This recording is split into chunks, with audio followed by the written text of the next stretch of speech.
Have you ever noticed that American evangelicals have no interest in monasticism? Yeah, that's weird. I can't think of a single American evangelical monastic movement. I mean, even in the ELCA, we have the Order of Lutheran Franciscans. Monasticism goes back to the early church. Why would American evangelicals want nothing to do with it? Have you ever noticed that everything about the American evangelical movement is based on the power of men over women? What?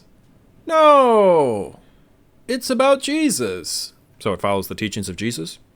Yes.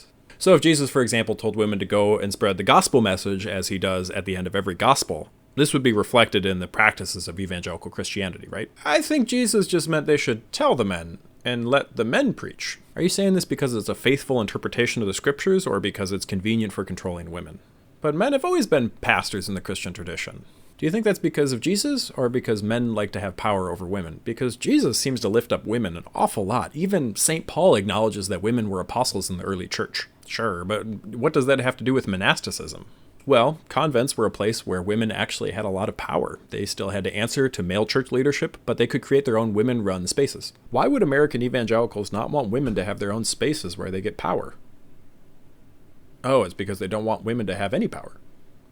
But what about men? Why wouldn't they want men to become monks? The very idea of celibacy rejects the central tenet of American evangelicalism. Men are supposed to have power over women. If a man is celibate surrounded by other men, he has no women to control. That's an interesting thought.